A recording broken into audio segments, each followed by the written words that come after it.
be dismayed, for I am your God. Amen. I will strengthen you. I will help you. I will uphold you with my righteous right hand. Thank you, Lord. Patuloy po natin siyang purihan. Salamat, Panginoon.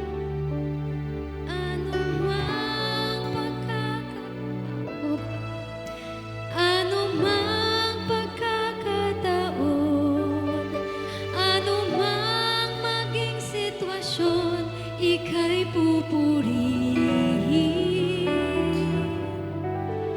Anumang maging panahon, anumang pagkakataon, anumang maging sitwasyon, ika'y pupurihin. Ikaw at ikaw pa rin. Amen! Hey! Hey! Hey! Hey! Hey! Whoa-oh! Whoa-oh!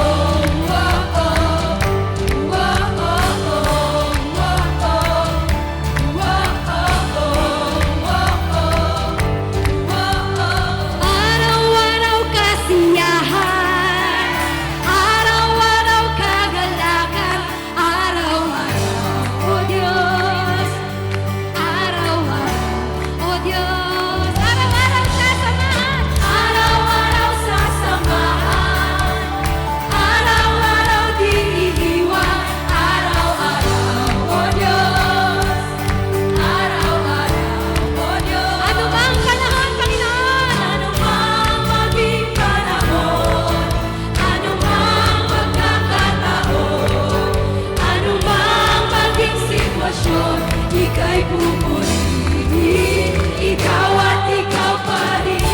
Whoa-oh, whoa-oh, whoa-oh, whoa-oh,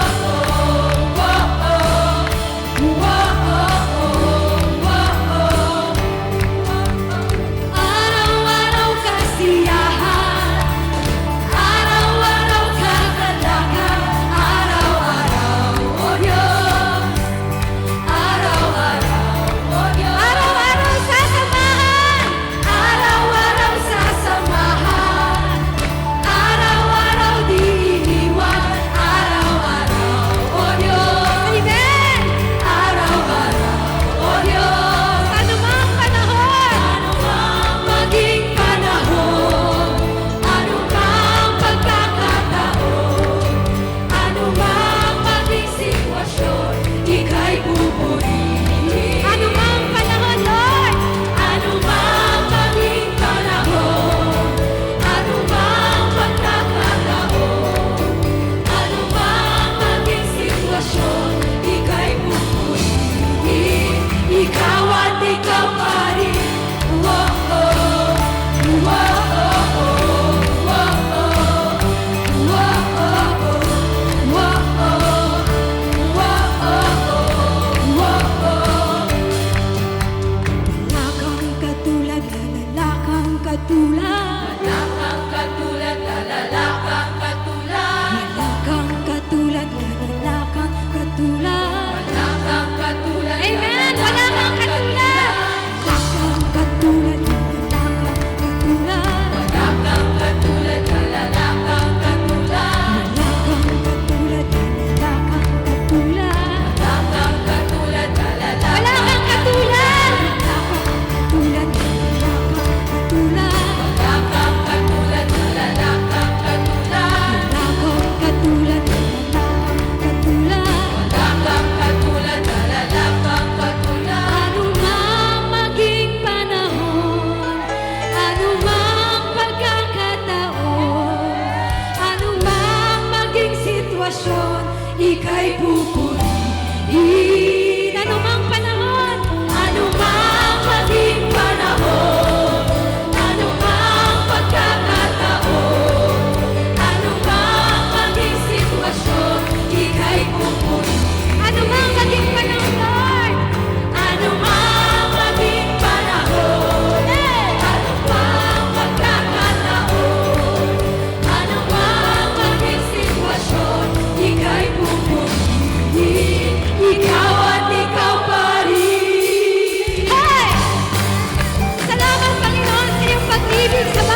Panginoon, na sa anumang pagkakataon, anumang sitwasyon, You are the God of all reasons, in all seasons.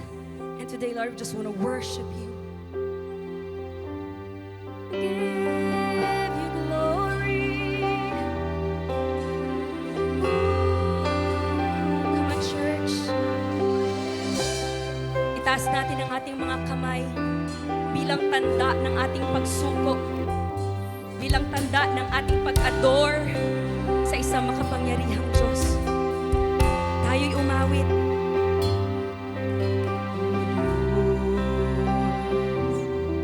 Ikaw ang tunay na dakila sa mundo.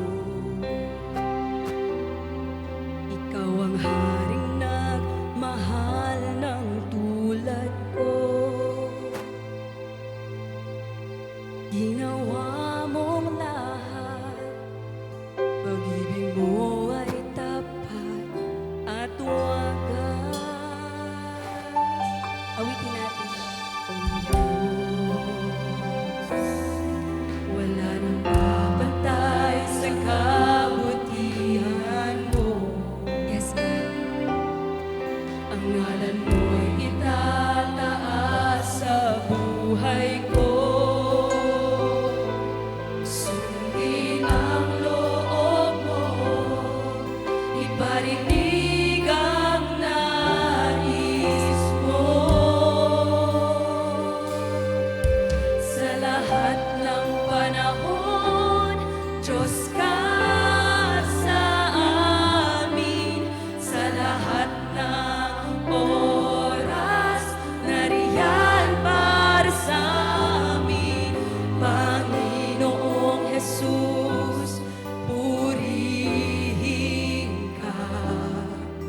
Dakilain ka sa buhay ko.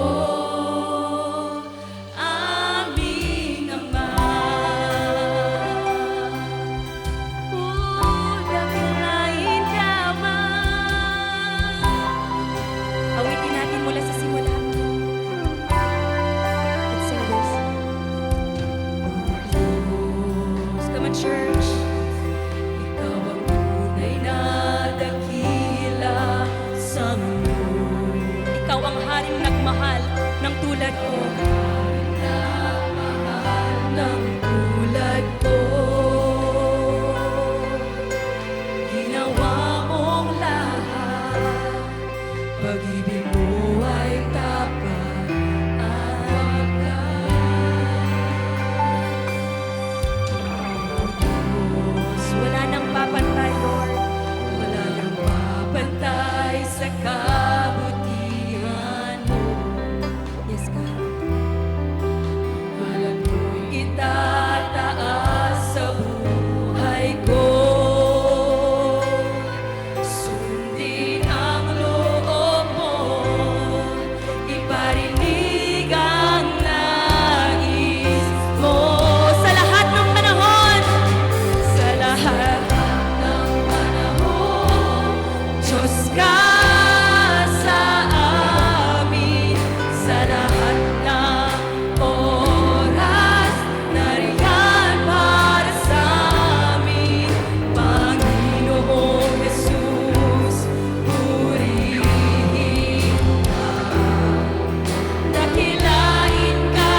the last time, church. Let's sing that once again. Nararapat ka sa papuri, luwalhati at pagsamba. Jesus, ika'y dakilain, magpakailanman. Nararapat ka sa papuri, luwalhati at pagsamba. Itataas ang ngalan mo, Ama. Itataas ang ngalan mo, Ama. Itataas ang ngalan mo, Ama. Yes, God, patuloy naming itataas ang pangalan mo. You are the God who is sovereign. You are the God who lives forever. You are the God of yesterday, today, and forever. And so right now, church, why not in a minute just say your adoration to the Lord today? Lord, maghari ka sa buhay namin. Lord, ikaw po ang Diyos ng oras. Ikaw po ang Diyos na makapangyarihan. Ikaw po ang Diyos na hindi namin maintindihan kung gaano kalawak, ngunit naming nararamdaman kung gaano kalaki ang iyong pagmamahal sa amin. Maraming salamat po for this time, Panginoon. Thank you for your thick presence this morning. All glory and honor is yours. In Jesus' name we pray. Amen.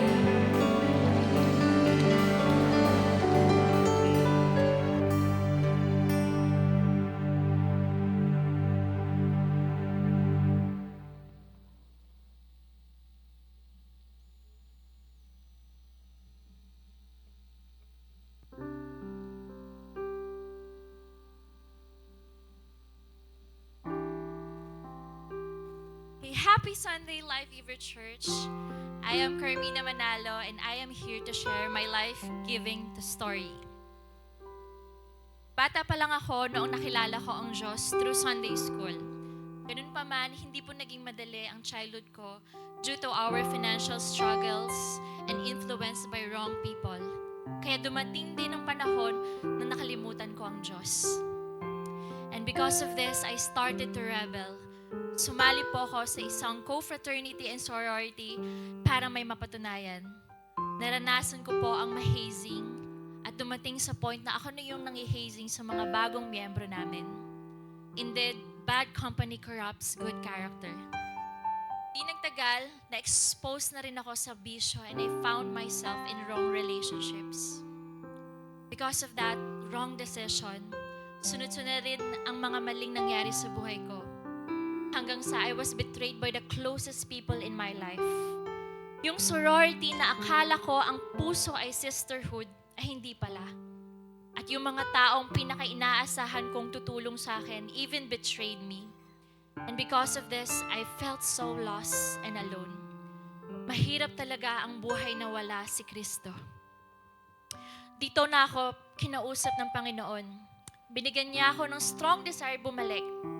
So I decided to go back to Jesus. Naniniwala ko na ang desisyon ko na yon ay nagsimula from the tiny seed that Jesus planted in my heart when I was young. Hindi pala siya nawala. At dito na rin ako nagkapuso na mag-commit sa isang church, then I found the Life Giver Church. Noon, umaasa ako sa ibang tao to be with me forever. Pero I realized God's word will stay forever. God's word will never change and God's word will never betray me. Yan ang mga salitang pinanghawakan ko. All this time, hindi pala ako iniwan ni God. Ako pala yung nang iwan sa Kanya. Kaya sabi ko sa sarili ko, this time, Lord, I will make you the center of my life. Habang lumalalim sa faith, lumalalim din tayo sa ating generosity. Eventually, God called me to give my tithes and I am proud to say na simula po nag-umpisa ako sa magbigay, ay wala na po akong mintis sa pagbibigay sa Panginoon. Dahil sinamahan ko ito ng puso, panalangin at paniniwala. God is giving me peace and joy in everything sa pagbibigay. And because of this, grabe po ang balik ni God. I am so grateful for the blessing that I have been receiving from God. Last April 7 po, I started my new work. I remember after I graduate, this was the company na unang beses na nireject ako. I will never forget na umuwi akong lugmok after the interview. Pero may patwist pala si Lord. Last year, this company reached out to me and asked me for an interview. I am not expecting anything kasi nga ang tagal nila ulit tumawag at baka rejected na naman ako. But God gave me a word during sick verse. 2 Corinthians chapter 3 verse 5 that our qualification comes from God. Again, our qualification comes from God. Tumatak sa akin ang word na qualification. Dahil ang dami kong doubt sa sarili ko. Pero binigyan ulit ako ng word ni God that will stand forever. Hindi niya ako lolokohin at iiwanan pero sasamahan ako sa anumang ipapagawa niya sa akin. Alam niyo po, dumaan po ako sa 4 interviews and I got hired.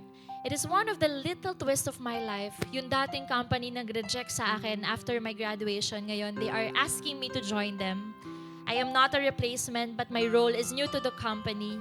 And because of this, they gave me a high salary with good benefits. Then this week lang po, I gave my first fruit to God. Thank you, Jesus. At hindi lang po sa work, pero pati na rin sa ministry. Then God started calling me to serve the next generation. Now I am one of the head teachers of Life for Kids. I am handling the 1 p.m. church kids. Recently, nakapag-graduate po tayo ng mga bata sa Life for Kids through our first batch of Beyond the Hunt. Praise God alone. Kung dati po mag-isa lang ako dealing with 30 to 40 kids in our 1 p.m. Kids Church, now by the grace of God, we are a growing family of teachers serving God and the next generation. Thank you, Jesus. As a teacher, hindi lang po ako nagtanim sa Diyos, pero pati na sa next generation.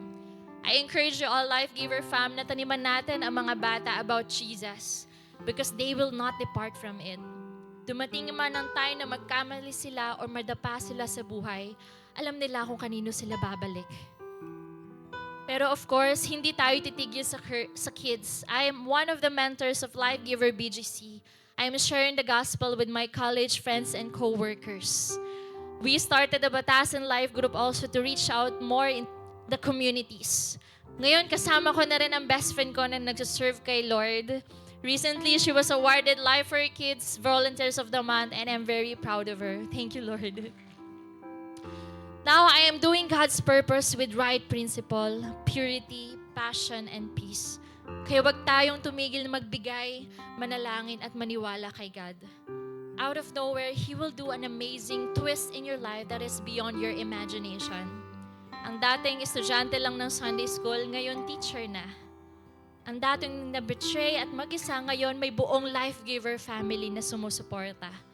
Ang dating rejected sa trabaho, ngayon qualified na because of God alone. For sure, ikaw gusto mo din ng twist ni God sa life mo. Kaya panghawakan natin ang salita ni God, glorify God, make God the center of your life. For sure, He will qualify you in everything you do. So I challenge you, church, to give and pray. I am Carmina Manalo and I'm a Life Giver. I am a Life Giver. Church, let's give.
Tatayo po tayo lahat. We will all stand. Tapos let's greet one another in the love of Jesus. Say hi. Alis tayo sa upuan natin. Tapos go, mingle.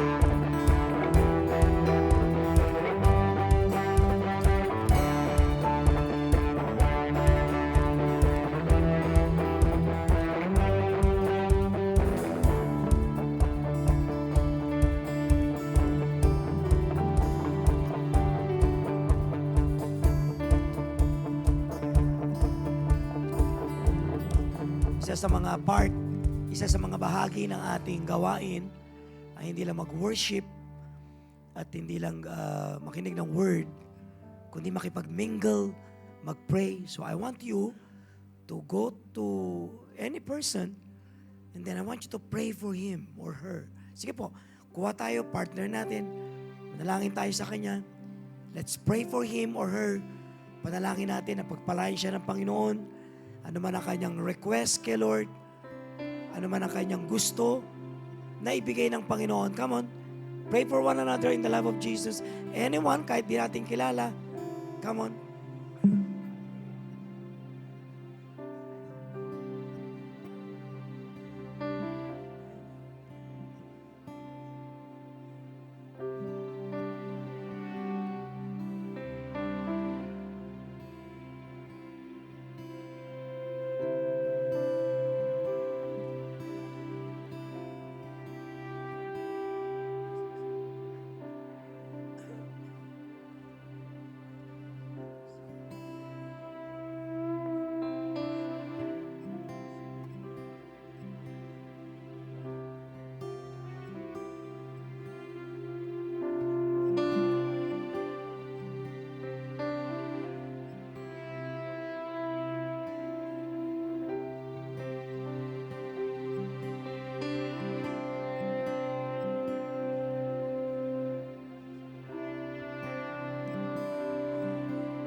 Lord, as we come as a family of believers, a family who believes only in one name, one God, in three distinct persons, the Father, the Son, the Holy Spirit.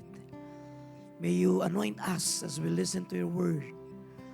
May you give me, Lord God, power as I preach your word. Give me voice so that I can utter your word. May you be with us, Lord God.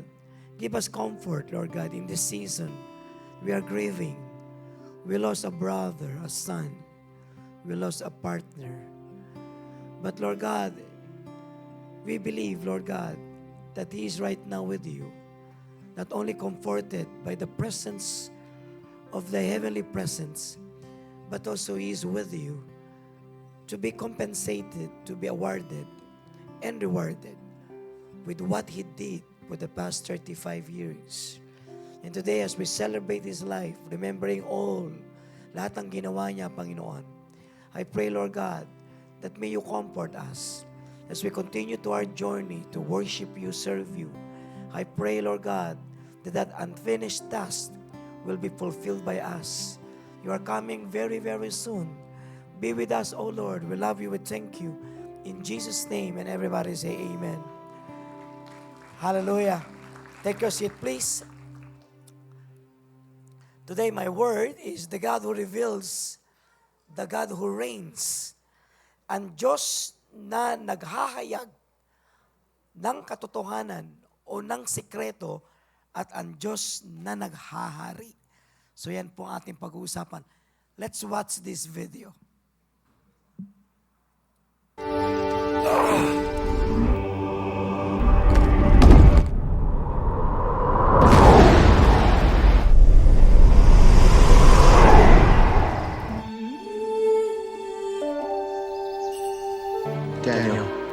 gods, your God be with you. Salutations are wisest among the young.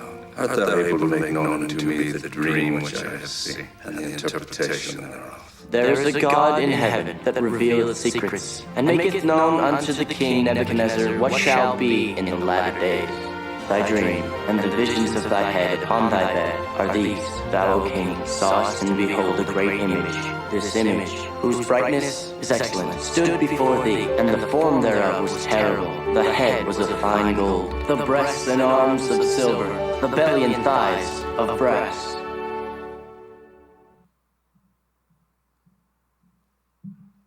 So yan po ang pag-uusapan natin ngayon, yung vision ni Daniel. Hindi vision ni Daniel, vision ng hari, si Nebuchadnezzar. Can we go to Daniel 2:21 to 23? Daniel 2:21 to 23. Ang sabi, he changes times and seasons. He deposes kings and raise up others. He gives wisdom to the wise and knowledge to the discerning. He reveals deep and hidden things. He knows what lies in darkness, and light dwells with them. I thank and praise to you, God, my ancestor, for you have given me wisdom and power. You have made known to me and asked of you that you have made known to us the dream of the king. So yung crisis ng panahon na yon was the dream of the king. So hindi political leadership, hindi economy, hindi social issue. The main problem of the whole world was the dream of the king. Ang problema ay ang panaginip ng hari. Isipin mo yun, ano? Pinakamalaking problema ay ang panaginip ng isang taong hindi mo panaginip. Kailan pa naging problema ng tao ang panaginip ng isang tao? Ilan dito ang walang pakialam sa problema sa panaginip ng isang tao? Taas ako. Ilan dito naniniwala wala kang pakialam sa panaginip ng isang tao? Pakitaas nga ang kamay. Tama ba? Ano pakialam ko sa panaginip mo kung kinain ka ng leon o nasagasaan mo ang buwaya? Di ba? Wala akong pakialam doon. Pero dito hindi. Malaking problema ito nung panahon na yon. Sa makatid, Daniel was before the King of Kings. Siya po ay nasa harapan ng hari ng mga hari. Isang powerful ruler ng panahon na yon by the name of Nebuchadnezzar. At ang hari na ito ay nagkaroon ng trouble kasi nagkaroon siya ng panaginip at hindi ma-interpret. Hindi masabi ang paliwanag. Ang problema kasi, hindi nakalimutan niya yung kanyang panaginip. At ang gusto niya, sa kanyang mga cabinet members, sabihin yung panaginip at i-interpret. So ang tanong, sino ngayon ang pwedeng magsabi ng panaginip ng isa? Meron ba?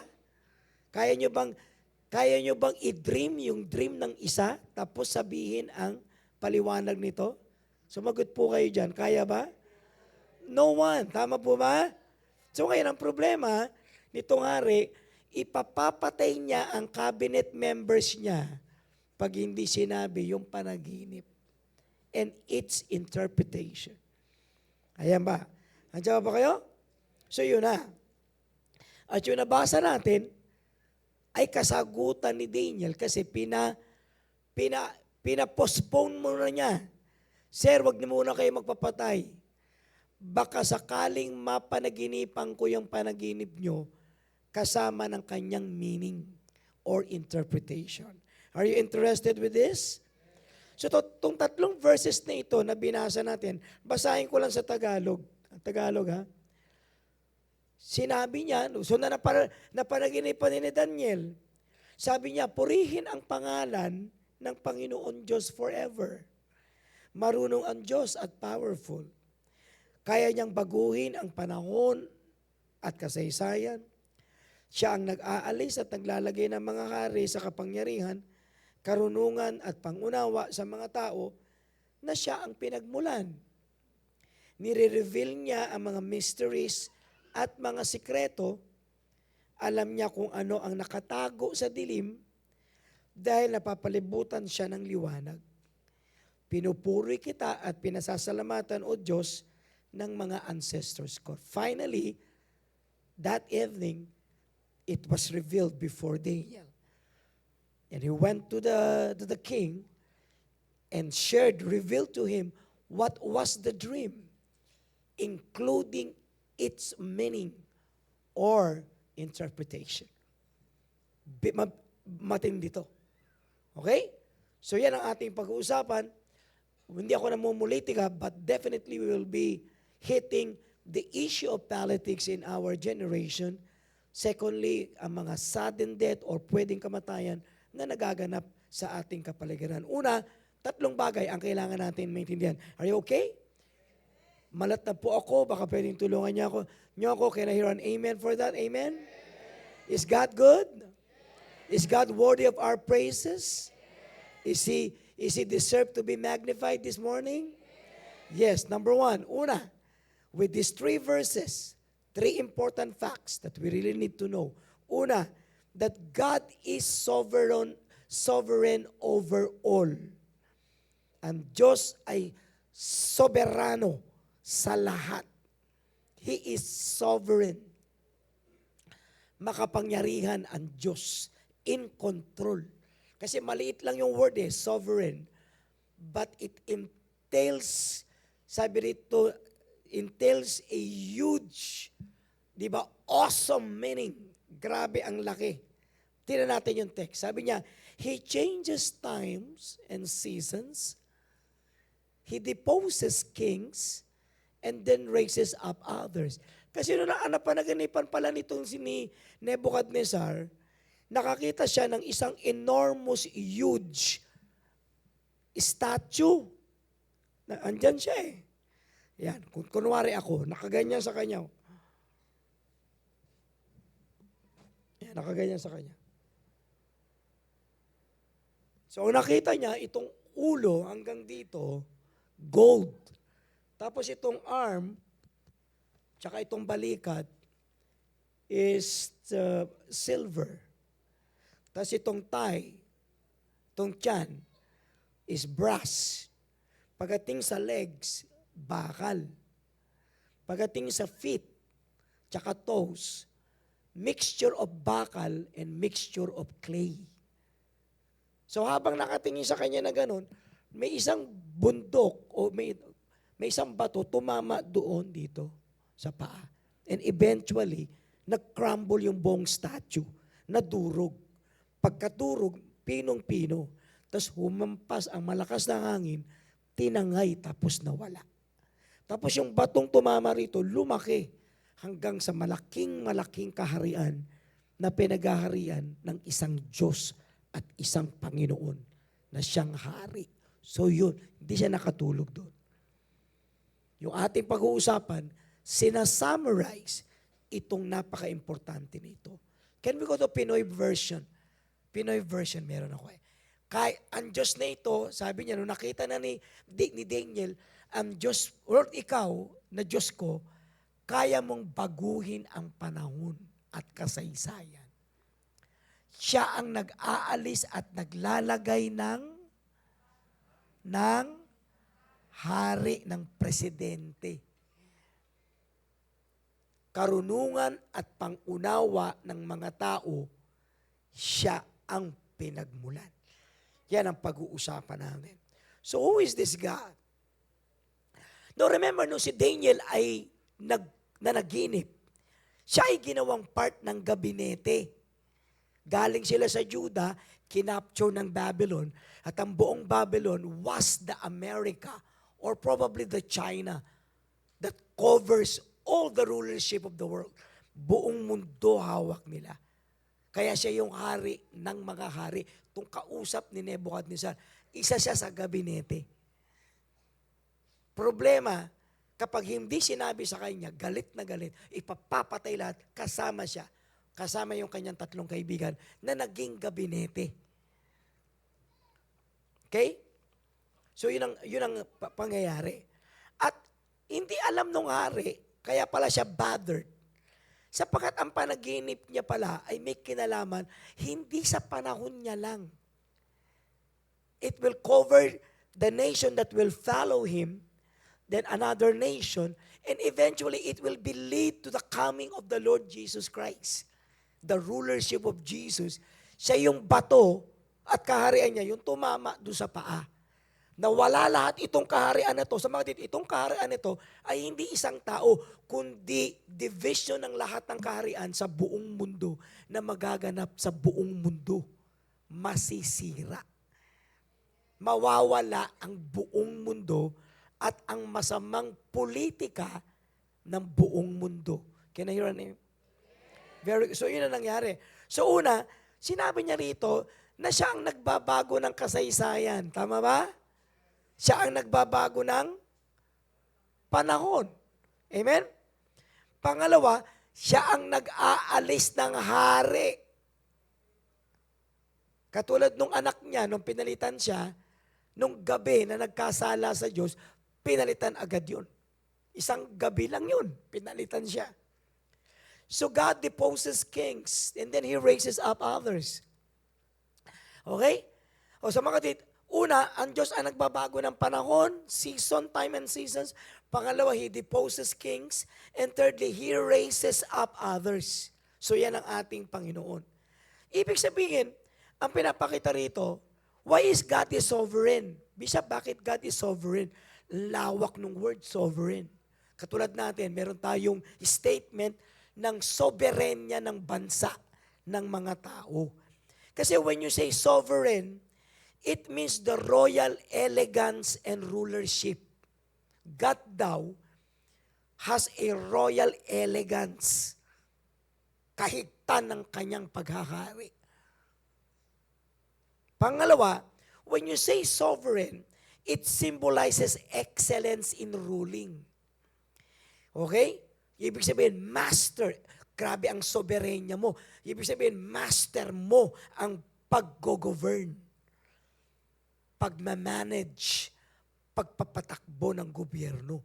Ibig sabihin, supremo siya in a particular domain. Kaya pag sinabi mo, ang Diyos ay sovereign.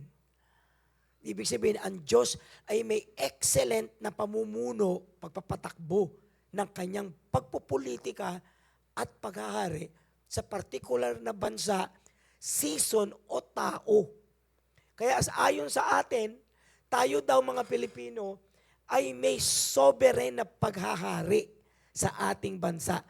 Mali po yun. Hindi ho ang tao ang naghahari sa bansa. Kaya po magulo po tayong bansa. Tanungin niyo ko bakit? Kasi lahat tayo naghahari-harian. Kaya sabi mo sa katabi mo, kaya pala magulo. Meron tayong the king, meron tayong the ghoul, meron tayong the beam, at kung ano-ano pa. Ang dami natin, iba-iba. Kaya ang dami nating hari sa pelikula, hari sa negosyo, meron tayong hari sa kalokohan, hari sa pamumulitika, hari sa pagmumura, hari sa panloloko. Ang dami nating hari. Ang iba tamang hari o tamang rulership, ang iba maling paghahari. Are you with me? So yun ang sinasabi niya. So ibig sabihin, unang-una, may Diyos. Sabi ni Daniel sa kanya, may Diyos na soberan. May Diyos na soberan, may soberanya.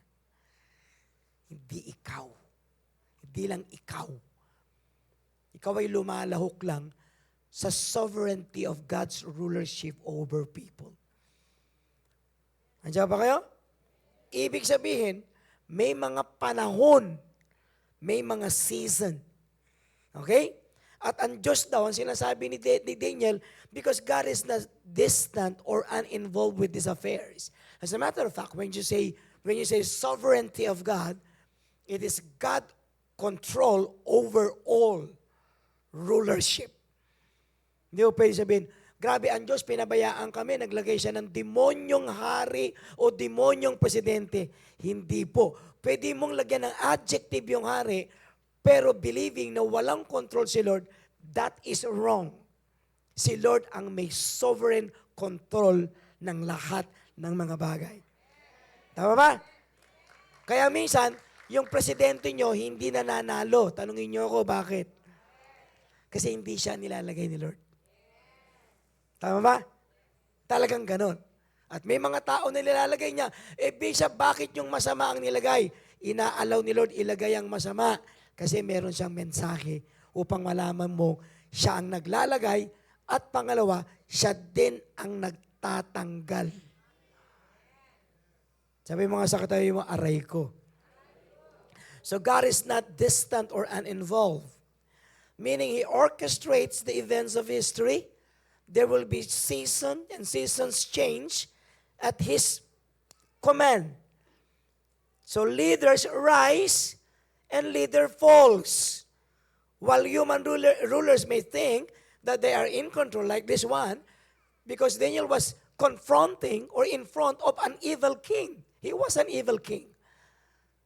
Sinira niya yung temple ng Israel. Tinanggal lahat doon. Kinuha lahat ng mga importanteng mga objects doon. He was an evil king. Pero ang sagot ng Panginoon sa kanya, sinasabi niya, through Daniel, si Lord naglagay sa iyo dyan. At si Lord din ang magtatanggal din sa iyo dyan. Kamayabang. Amen? Sabi mo nga, huwag mayabang. Sa mga kapatid, God is not distant. If you think that God is uninvolved, no. He is in control. He ultimately governs the affairs of the world. Katulad sa mundo natin, ang dami-daming political instability, gera, uncertainties. We can rest knowing that God is in control. He is sovereign. He is in control. He has a supreme and authority to govern. Even though sometimes you think that He is not governing. Yung kanyang governance, hindi sa palagay mo. Kaya kung ang tingin mo, tatanggalin namin tong presidente na ito, tingnan natin kung matatanggal nyo. Kasi kapag hindi pinatatanggal ni Lord, kahit na anong gawin nyo, hindi nyo matatanggal yung presidente. At kahit yung presidente sabihin na hindi nyo ako matatanggal dito, kasi makapal na talaga ako at adobe na ako rito, ang sagot ng Panginoon, mamaya-maya lang din, tatanggalin kita dyan. Kasi matatanggal kita dyan. Aren't you glad that we have a God who is sovereign and in control of everything? Palakpakan natin ang ating Panginoon. The world shifts, but God is steady. The whole world is in chaos, but God is in control. And sometimes we do not understand God's process in how He deals with people and how He deals with politics. At hindi mo kailangan maintindihan. Pero kailangan mong manalig na ang Diyos ay in control. Tuloy mo yung palakpak mo. Nalulungkot pa yan. Tama yan. So dito pinapakita, ano yung statement niya ulit? Balikan natin. He changes times and season. Oh, yan oh. Ang Diyos daw ang nagbabago ng oras at ng panahon. So dito pinapakita rito na ang Diyos natin ay in control over natural order. Pangalawa, ang sabi, He deposes. Oh, sabay-sabay nga, He deposes what? Siya ang nagtatanggal ng hari at siya ang erases up others. Ano ibig sabihin nun? Si Lord ang nagtatanggal. 1979, Islamic Revolution happened. The Shah of Iran was deposed, was removed from Iran. 1979. Tinapon siya sa Panama. Ang nag-control itong mga Khomeinis. Si Ayatollah Khomeini. At ang, ano man ang status ng Iran ngayon, sa kanya mo matetrace. Kaya ganyan ang Iran. At nung panahon ng Shah of Iran, as a matter of fact, si First Lady Imelda Marcos attended the party. Kasi nagpa-attend ito ng party. Balik ulit sa dati. Yan, nagpa-attend ito ng party. Kinuha lahat ng dignitaries, harian lahat sa buong mundo. Attended the party. Inayos niya ang buong Iran. Kasi open ang Iran na ma-influence ng Western society. At ang mga babae dyan, nakabihis, bestida, ganyan. Naku, nagalit itong Khomeini after the party. Tinanggal siya. So ang tanong nyo, tinanggal ba ni Khomeini? No. Sabi ng Bible, si Lord nagtatanggal. 1986, EDSA Revolution. Isa sa pinakamagaling na presidente ng ating bansa. Kahit sabihin pa ng lahat na hindi, magaling po siyang presidente. Pag may galit tayo, huwag mo sabihin, huwag ka maglalagay ng mga bagay na hindi totoo. Magaling po siyang presidente.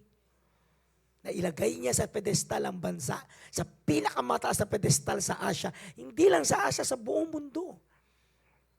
Tinanggal siya 1986. Pinalitan siya ni Corazon Cojuangco Aquino. So ang tanong, sino nagtanggal? Si Corazon?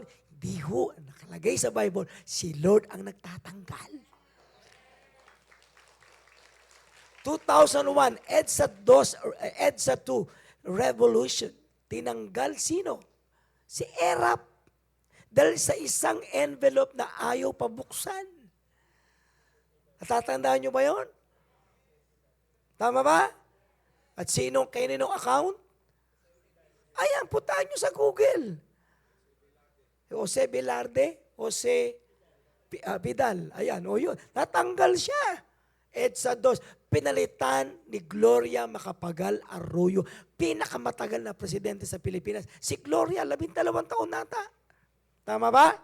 So ang tanong, tinanggal siya ni Gloria, tinanggal siya ng Pilipinas. Hindi ho. Sabi sa Bible, tinatanggal ni Lord ang sino man.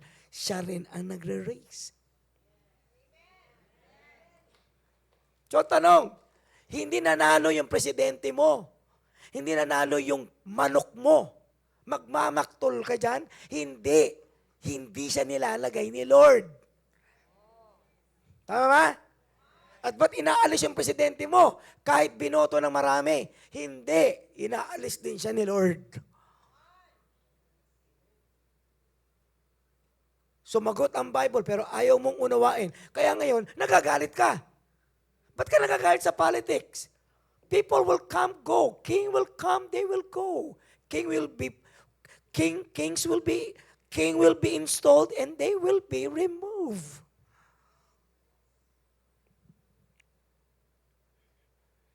Proverbs 21, verse 1. The king's heart is a stream of water in the hand of the Lord. He turns it wherever He wills. Sabi rito, hawak ng Lord ang isip ng hari. Parang agos ng tubig na pinagdadaloy niya kung saan niya gusto. Ang puso daw ng hari, sino raw may kontrol? Si Lord daw. Itong kausap ni Daniel, ang tigas ng ulo, nasira ulo. Sinabi sa kanya, Lord, nasira ulo. Ilang taon, mahigit yata 7 taon na doon tumira sa jungle. Humaba ang kuko, pareho ni Howard Hughes. Nawala sa isip. Until he realized that God is over and over all, and then saka siya binalik.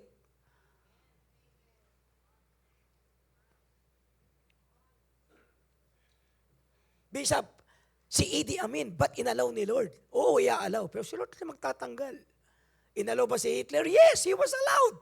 Pero sino magtatanggal? Si Lord din magtatanggal sa iyo dyan.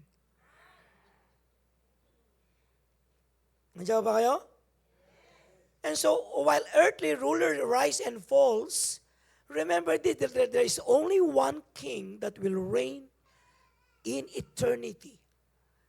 He will be reigning not with good governance, but this king will be reigning with divine governance. Sino yon? Si Kristo lang. At yun ang nakita ni Daniel at nakita nung hari.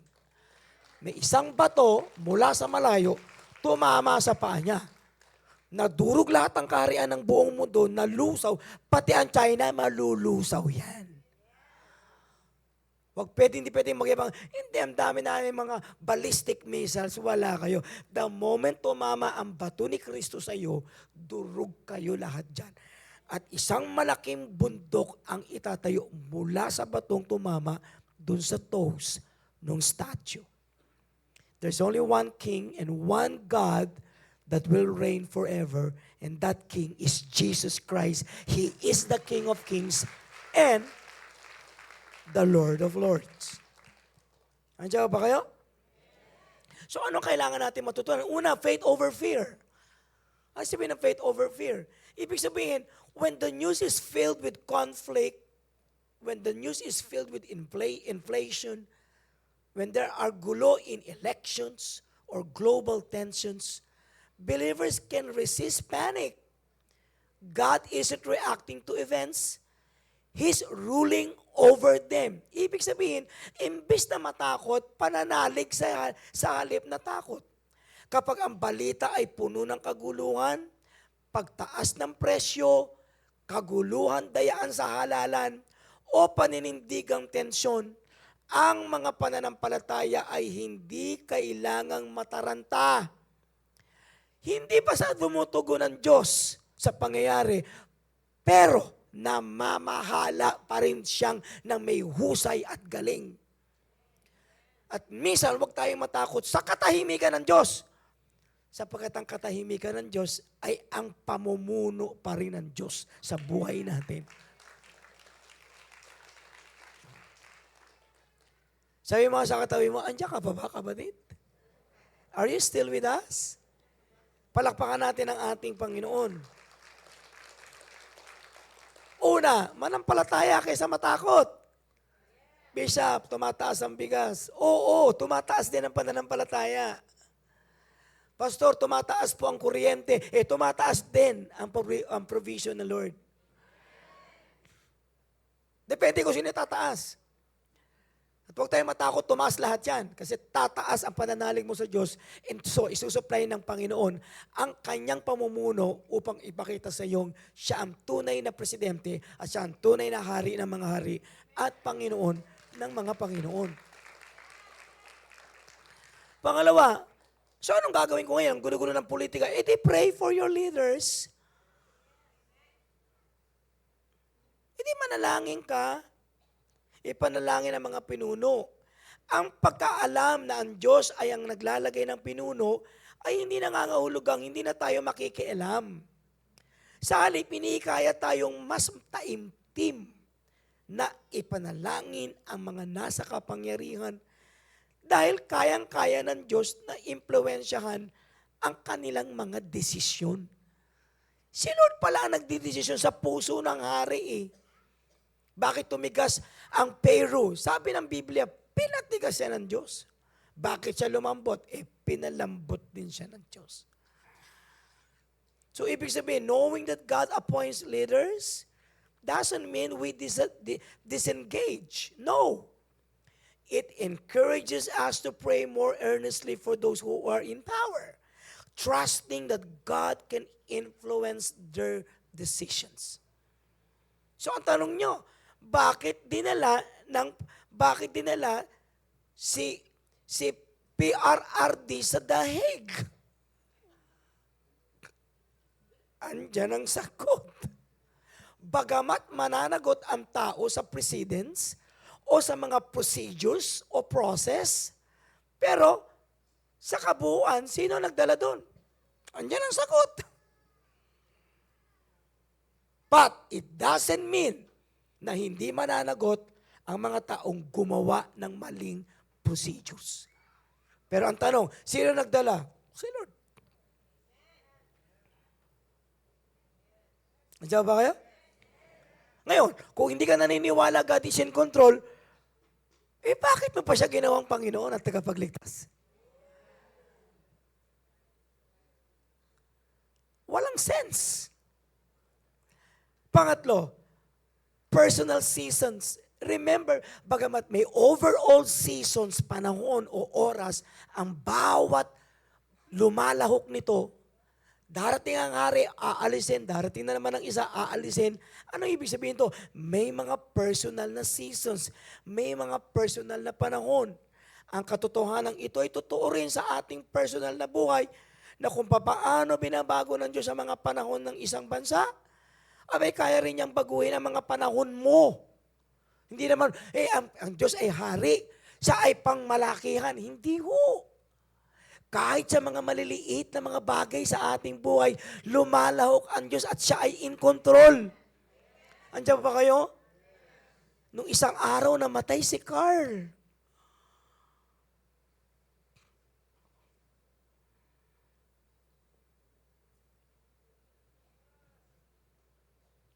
Namatay siya Sabado, tama ba?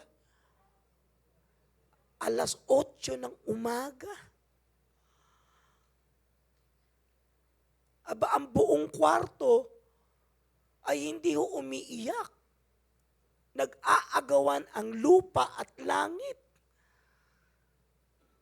At hindi ho kami umiiyak, kami po ay nagwe-wail. Hindi nananagoy.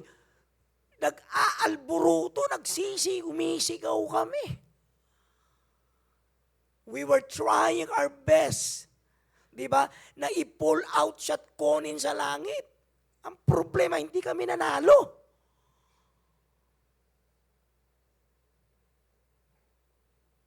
So ang sagot sa akin ng marami, huwag ka na mag-worry, Bishop, nasa langit. Hindi ako umiiyak dahil siya ay nasa langit. Alam ko yun, nasa langit. Pero ako ay nanghihinayang. Hindi ba masamang manghinayang? Sumagot kayo dyan. Aba, hindi. Kahit yung anak mo nga na hindi na nga maganda ang ginagawa sa loob ng tahanan, sumakit na ang ulo mo O kaibigan na sumakit ang ulo mo, nanghihinayang ka Si Carl ay hindi ho perfect. Pero siya po ay efficient. Sino hindi manghihinayang? Si Carl ay representative ko sa body of Christ. Atin dun, atin dito. Papaatinin ko yung dalawa, pero papaatinin ko ito. Atin. Ang dami nitong role Sa QCCE, siya ang secretary at council. Bakit? Kapalit ko biruin mo si Carl kami lahat puro mga bishop at mga pastor. Ang nagpapasilitate sa amin si Carl Hindi sa icebreaker sa meeting. So sagot sa akin, huwag na tayo mag-worry na. Hindi ako nag-worry, Brad. Huwag mo kong patigiling umiyak. Hayaan mo akong umiyak. Kung may umiyak, hayaan niyong umiyak. Bakit nakakahinayang? Pero ang tanong, bakit siya kinuha ni Lord? It was a season. Tapos na yung season niya Anong gagawin ko? May panahon. This truth also applies to our personal lives. Just as God changes national seasons, He changes personal ones. So if you're in a winter of hardship, remember that He can bring spring in due time. Kung ikaw ay nasa taglamig ng pagsubok, alalahanin mong kayang dali ng Diyos ikaw sa tagsibol, sa takdang panahon. Kung paano may season ng kapanganakan, merong season ay ikaw ay mamamatay at walang makakapigil nun. Because that is part of God's sovereign control. Ang pwede kong gawin, i-bargain. Pero dalawa ang pwedeng mangyari. Whether manalo o kung manalo ang langit. So di kami umiyak. Kami po ay humahagulgol.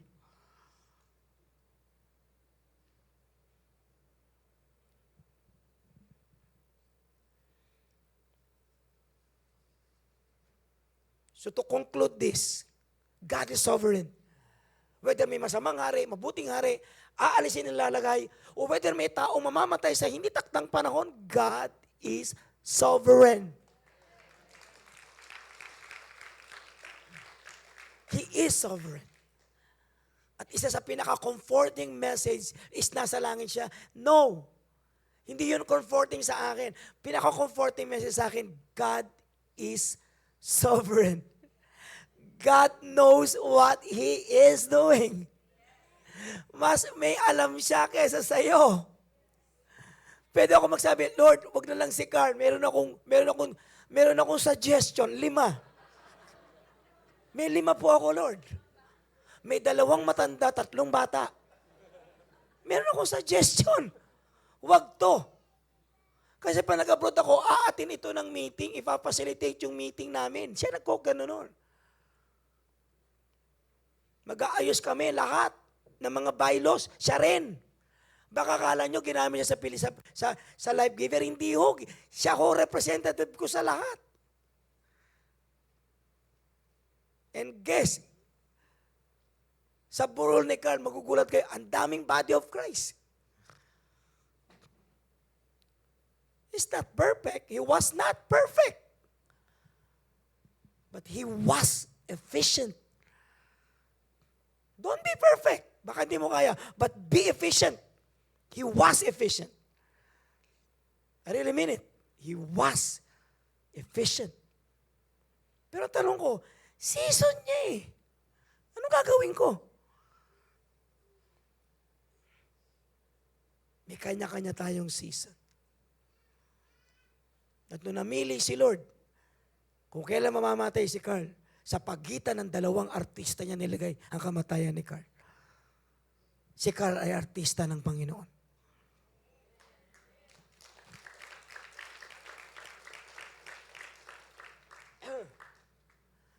Number 2, sabi mo nga sa katabi mo, God is sovereign.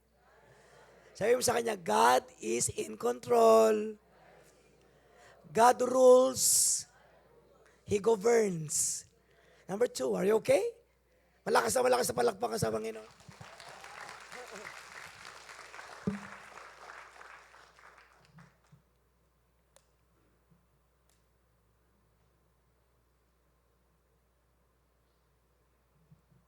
Number 2, the God grants wisdom and understanding. Ang Diyos daw ay nagkakaloob ng karunungan at pangunawa. Di napanaginipan na ni Daniel. Kaya pala, naginig yung hari sa panaginip niya. Try to imagine that if you were there, andun ka sa panaginip, naka 4D, nagulat ka, isipin mo yung effect na ginilagay ni Lord doon. Wow, with the matching kulay. So napanaginipan ni Daniel, kaya pala nayanig yung hari. Pero hindi lang yun. After revealing the dream, there was an interpretation. Yun ang mas matindi. Nung ini-interpret ni Daniel, nagulat si Daniel, the dream covers all the event of the world. Beginning with Nebuchadnezzar, up to the Antichrist, hanggang nag-extend pa, up to the coming of Christ as the millennial king. Wow! Ang laki. Can we go to the verse? He gives wisdom to the wise. He gives knowledge to the discerning. He reveals deep and hidden things. He knows what lies in darkness. The light dwells with him. Naku, ganda nun. Pinoy version nga tayo, anak. Karunungan at pangunawa ng mga tao, siyang pinagmulan. Nire-reveal niya ang mga mystery at mga sikreto. At alam niya kung anong nakatago sa dilim. Dahil napapalibutan siya ng liwanag. Hindi ko sinasabing walang dilim kay Lord. May dilim. Pero sa kanya walang dilim. Lahat lantad. Kasi napapalibutan daw siya ng liwanag. So God is the source. Balikan natin ulit. So God is the source of wisdom. What is hidden from human understanding is clear to him. Daniel was given a divine insight to understand the dream. Binigyan siya ng divine insight not because of his own intellect. He never interpret the dream through his intellect. He sought the meaning. God gave him the meaning. Sarap nun. Di ba ang sarap nun? So siguro ang tanong niya, Bishop Manny, what is the difference between divine insight and human intellect? Ano pa kakaiba? Hindi naman niya na-interpret through human intellect. Of course, mataas ang IQ ni Daniel. Kaya niyang ipaliwanag yon. But of course, the dream cannot be interpreted by human intellect. No person with a high IQ will be able to understand it. It was a divine thing. So what is divine intellect or divine instant? It's a deep understanding that comes only from a divine source. Ibig sabihin, divine insight ay isang malalim na kaalaman na hindi malalantad ng tao at ng karunungan o siyensya. Ito'y maiintindihan lang sa pamamagitan ng panglangit na pinagmumulan, divine source. Ang tawag dito ay revelation. Ang revelation ay ang understanding or awareness ng spiritual truth na hindi maiintindihan ng factual, facts, o ng science. So divine, sa Diyos mo lang siya makukuha. Makukuha mo to, tsaka mabubunot mo lang ito sa isip ng Diyos. Na kapag na-chani mo yung isip ng Diyos, nilagay mo sa iyo, saka mo maintindihan bakit ito nangyari. In the world of politics, why we are engaged in war? Why are bakit may conflicts? Kasi people understand politics in human level. Tiyo, binotayin ako. Gagalit ako sa inyo. Mga ano kayo? Human intellect. What is human intellect? What is the evil of human intellect? Kapag lalo tayo nakasandal dito. Because human intellect is cognitive ability. Cognitive ability siya that enables us to process lang information. It cannot penetrate a divine revelation. Pwede siya mag-process of any information.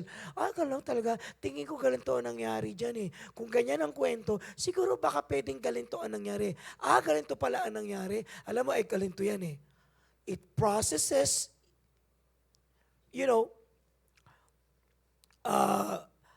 information or intindihin siya in any human reason. Ibig sabihin, through human intellect, capable ka na ngayon to understand things by human reason. Siguro, nanay kasi niyang ganito eh. Human reason or human analysis o kaya human evaluation and so create a parang sagot kung ano yung nakita mo na information o reason o analysis mo. Babaw siya. Ang naaabot lang ng human intellect is the surface of the information but not divine revelation. Kasi divine revelation, yung isip ng Diyos, kinukuha niya, tapos nilalagay sa iyo yung thought ng Diyos. Boom! Ganun na nangyari kay Daniel. He was able, God, yung ginawa ng Diyos, ang Diyos ipinasa sa kanya yung totoong meaning through revelation o divine source. Naintindihan niya. Lumampas siya sa surface. Bakit nagaganyan yung bata? Kasi yung tatay niya, iniwan siya eh. Surface. Bakit nagaganyan yung mag-asawa niya? Bakit nag-away? Kasi nung araw pa talaga, yung both pamilya na yan magulo eh. Surface lang. Di mo mahukay, makamot yung ilalim. Divine revelation, kinukuha lahat.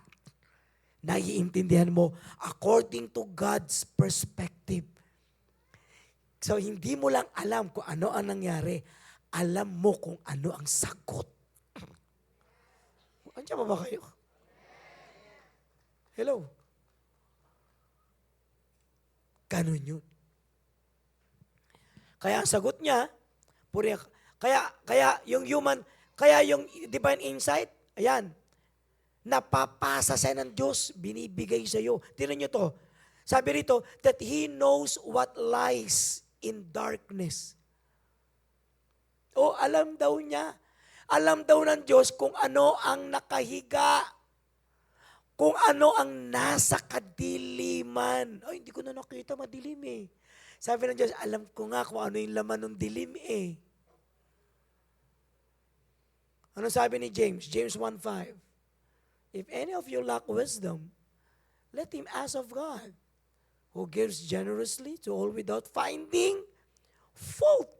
So yung wisdom na yung binibigay pala ng Diyos sa iyo. Bakit ka lang totoong asawa ko, ayaw niya makipag-sex? Ikakakasal namin. Bigyan ka ni Lord, bakit saan dumaan yung asawa mo? Anong pinagmulan ng reason? Bakit siya aloof? Bakit ayaw niya? May pagtanggi. Maiintindihan mo at hindi lang maiintindihan, matutulungan mo yung asawa mo na makalaya sa dinaanan niyang trahedya ng buhay. So yung divine source, divine revelation, nagbibigay ng totoong ibig sabihin. Pangalawa, nagbibigay ng kasagutan sa nakaraang problema upang makalaya ka sa mga suliraning hindi masosolve ng tao. Come on. Hello? So magagamit ko ito ngayon sa decision making. Hello? Oh. So when we don't know what to do, whether it is about work, ano ba ito nangyari sa trabaho ko? Ang gulo-gulo. Bakit ang pamilya ko? Bakit kami nagkagalinto? Di ba? Ibig sabihin, itong passage na ito invites us to pause, to know how to seek God, who sees the full picture. So bago ka magdesisyon, ipanalangin mo muna bago ka magdesisyon.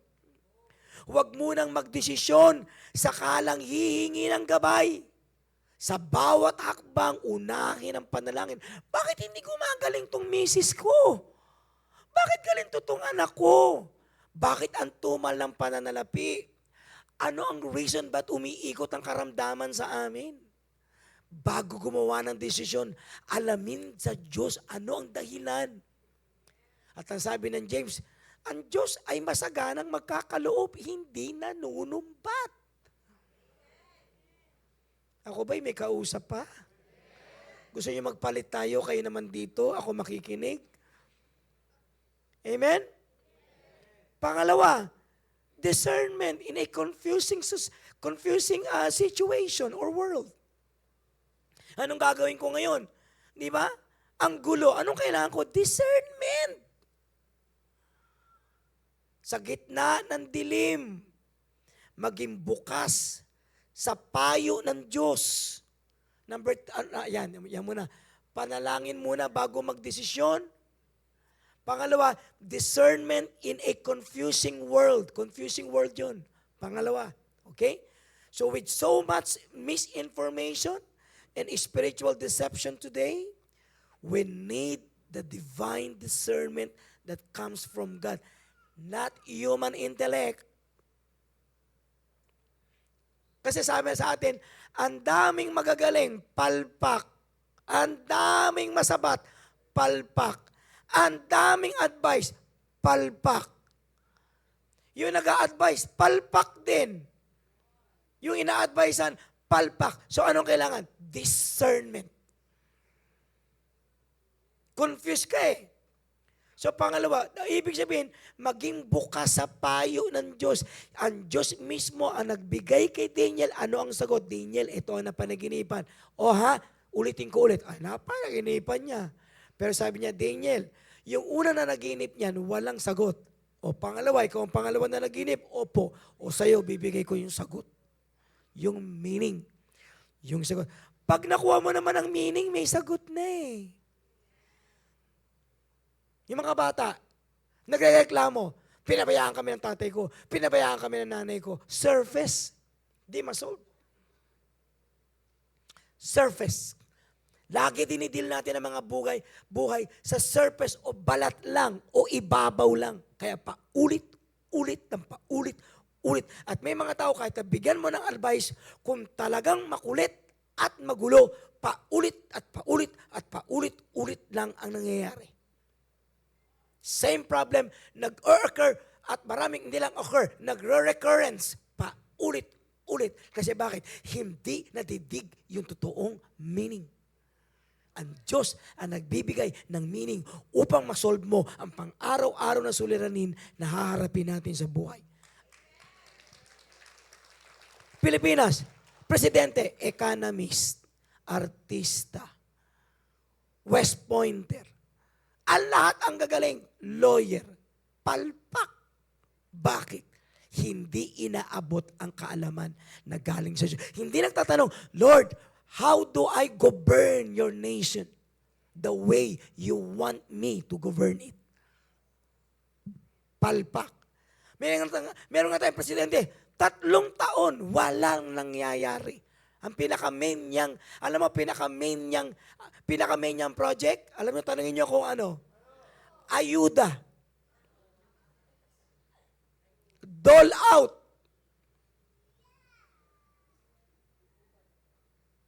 Tatanungin ko kayo, ilan ang tinulungan nyo na binigyan nyo ng pera pero hindi nyo natulungan kasi hindi naman talaga nasolve ang problema.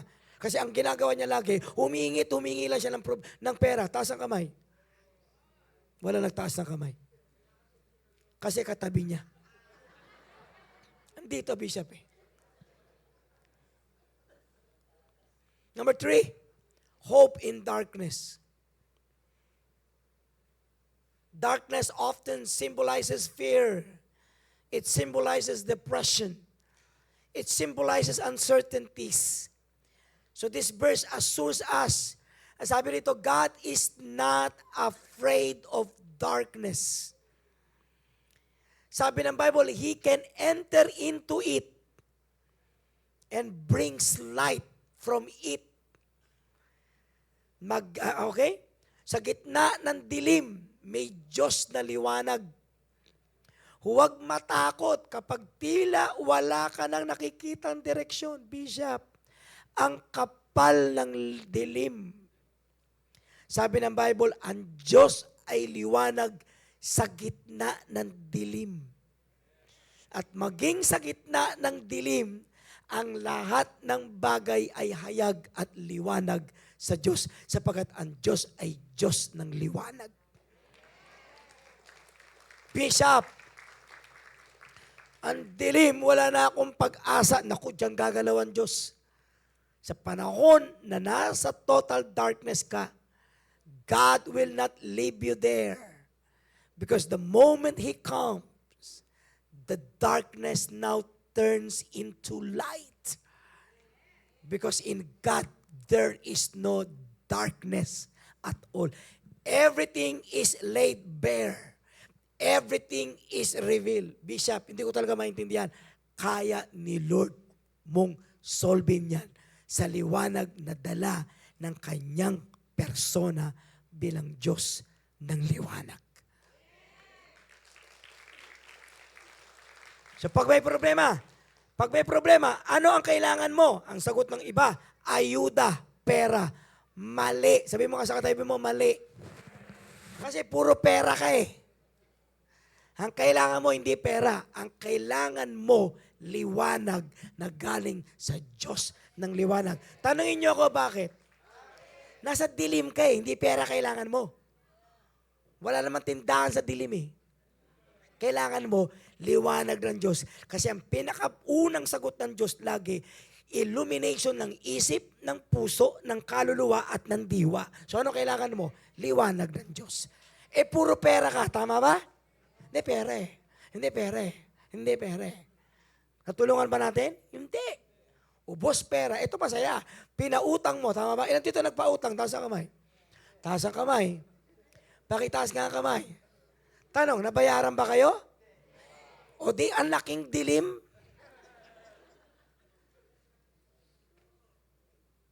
Kailangan ng tao hindi pera. Kailangan ng tao liwanag. At ang liwanag galing lang sa Diyos at sa salita ng Panginoon. We were once in darkness. But ngayon, nasaan na kayo ngayon? Bakit pinagpala kayo? Tinanggal ka sa dilim.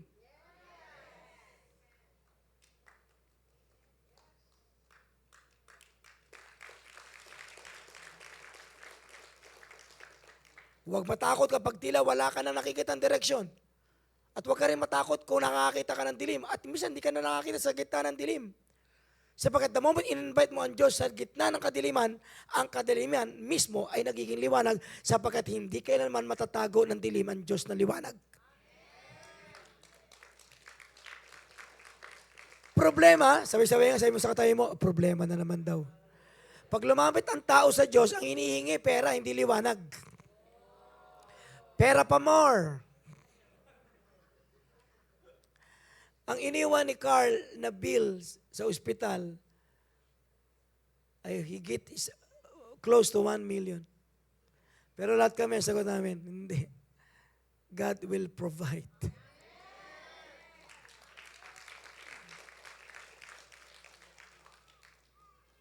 Lahat ng life giver na pumanaw o namatay, punta kayo kay Carl sa May 12.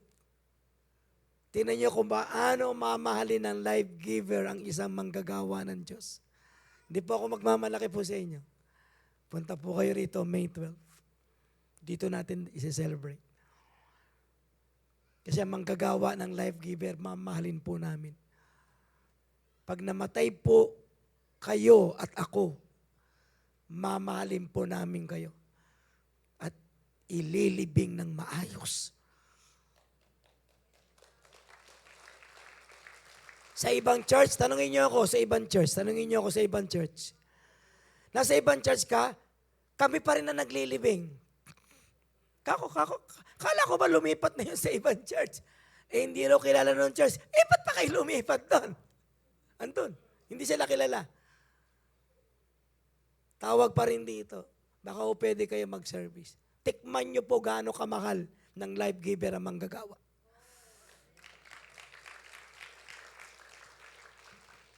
Kung gusto nyo nga, kumita pa kayo eh.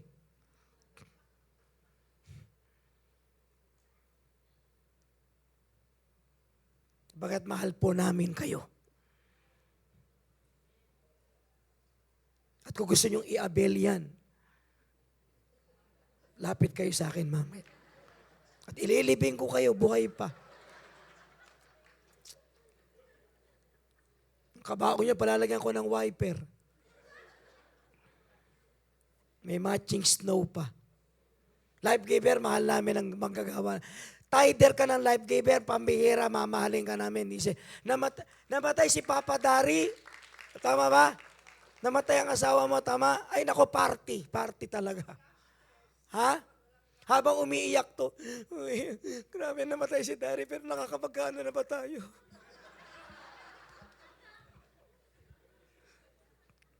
Bumaha ng pera sa kanya. Totoo yan, hindi ako nagsisinungaling.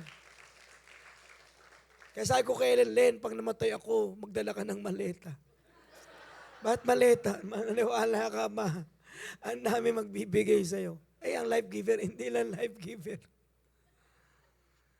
At marami kayong kwento na maririnig na hindi mo alam, kako, na Lord lang ang nakakaalam. Sabi mo sa katabi mo, magpakabait ka, kapatid. Kaya pag hindi kayo mabait, pupunta ako sa libing nyo. Pupunta ako sa burol nyo para lang siguraduhin patay talaga kayo. At kapag hindi ka mabait, namatay ka, sasama ako sa libing para siguraduhin lang isisimento ka, kapatid. May isa dito umalis, namatay dito, COVID. Naku, iyak yung pamilya. Hindi kayo pumunta sa tatay ko. Sabi ko, nag-iwan ang tatay mo sa amin ng sama ng loob.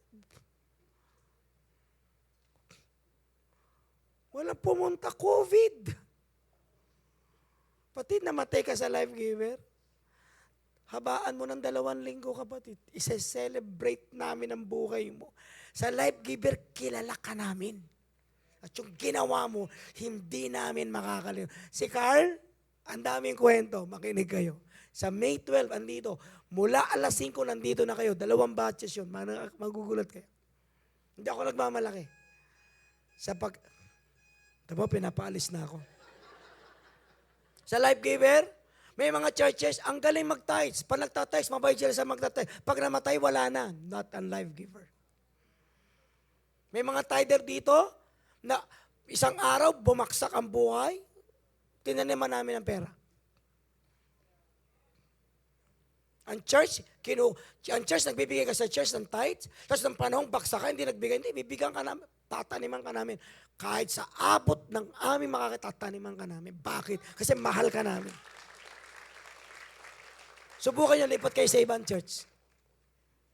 Subukan nyo. Namatay ka, walang lilitaw na pastor. At kung may lumitaw na pastor, hindi ka kilala. Kami, kilala kita.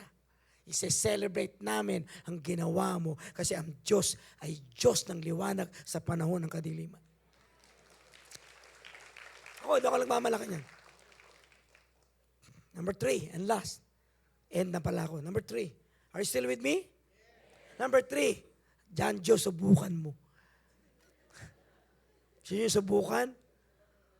Huwag na. Number 3, God answers prayer, give His promises. Ang Diyos ay sumasagot sa panalangin, tumutupad ng kanyang pangako. So nung malaman na hindi niya lang sagot, sabi niya, I thank and praise you, God of my ancestors. You have given me wisdom and power.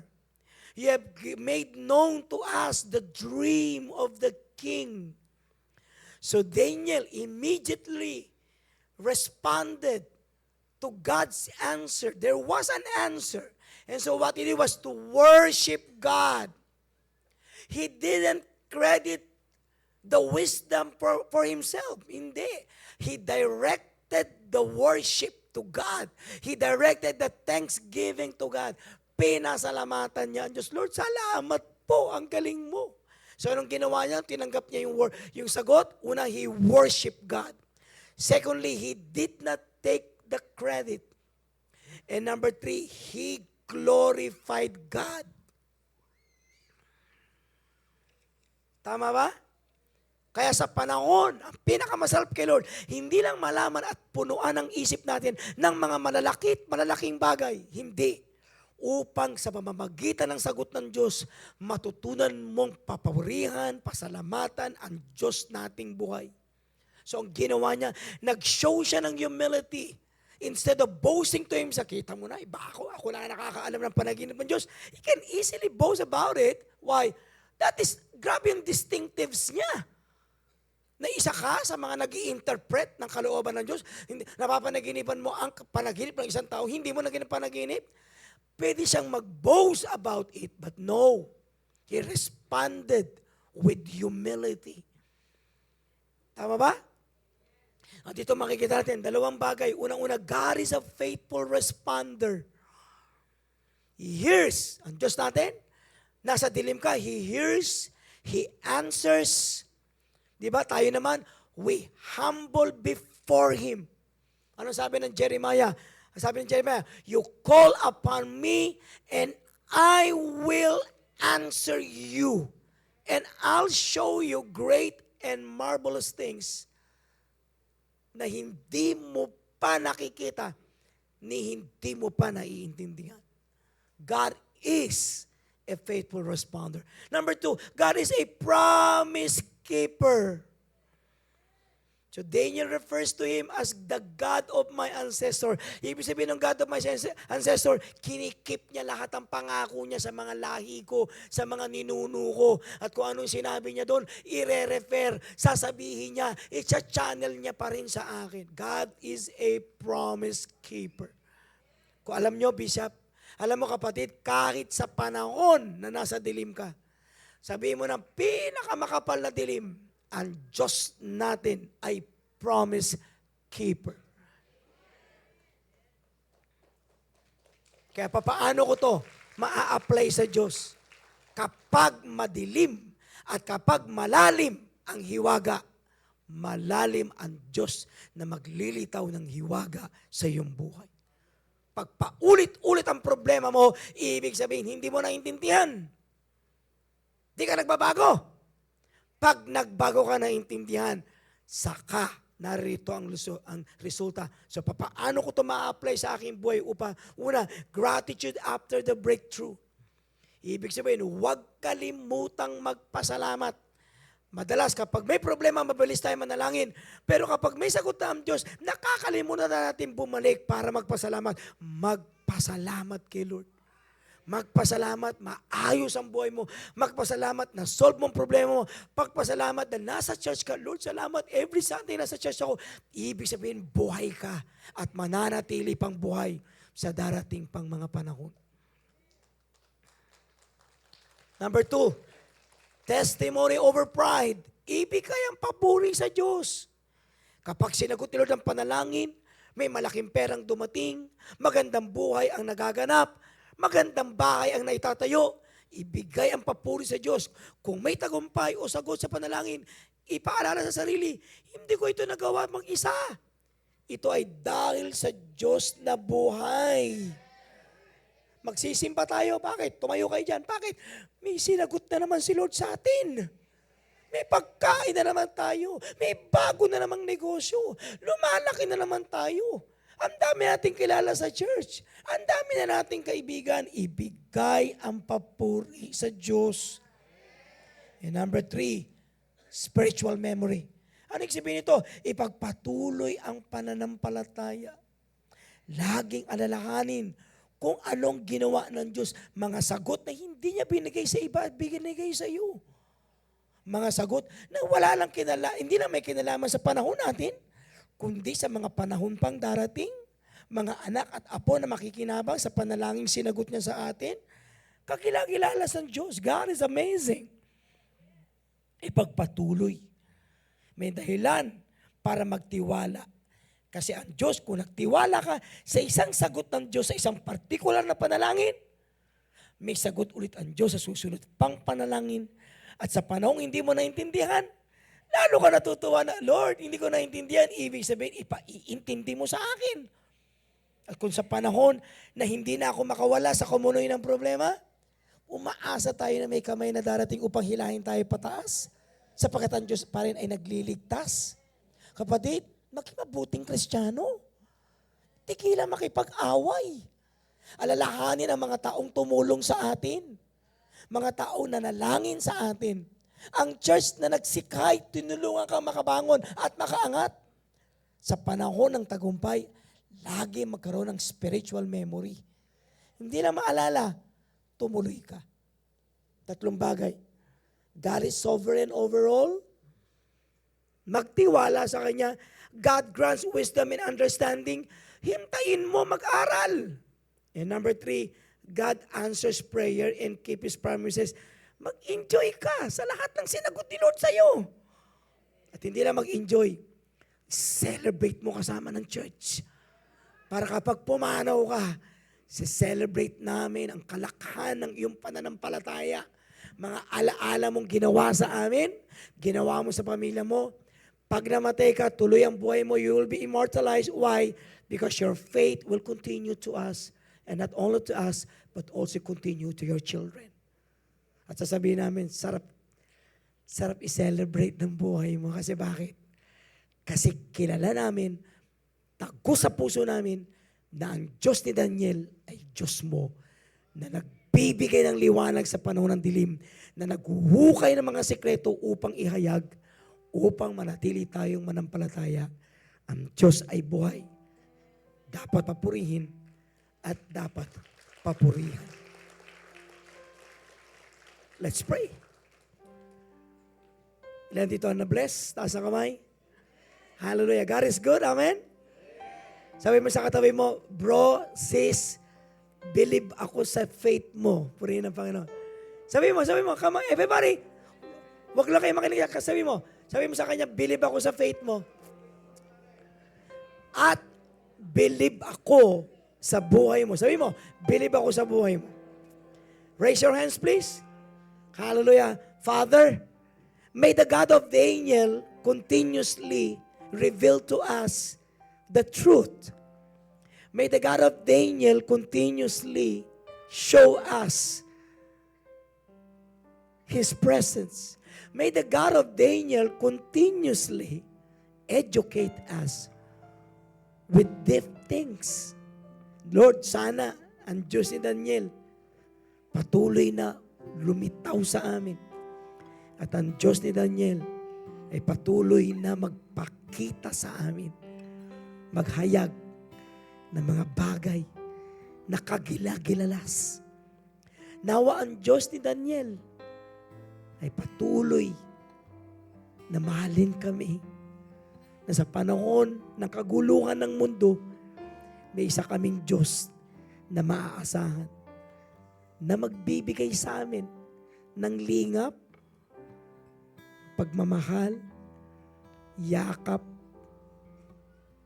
at ang mga ito ay magdadala sa amin sa paglago, paglaki, paglalim. Lord, alam ko may mga confused na kapatid ko, but I believe liliwanagan mo sila. This week, marami kaming problemang masosolve, hindi dahil sa aming sarili, kundi sa angking galing ng Diyos na magpapaliwanag sa amin ng mga ito. Lord, this week, marami kaming battle na ipapanalo. Marami rin kaming sakit na lulupigin. At marami kaming relasyon na aayusin. Marami kaming pananalapi na gagamitin. At marami kaming kaibigan na pababalikin. Lord, this week we will be celebrating the life of our dear coach, Carl. He is my son in faith. He is now resting with you, with the angels. But I pray it is also our duty to pay honor and tribute to this young man, young fine man who contributed a lot for the expansion of Life Giver. We started as a church, but now we are now an institution.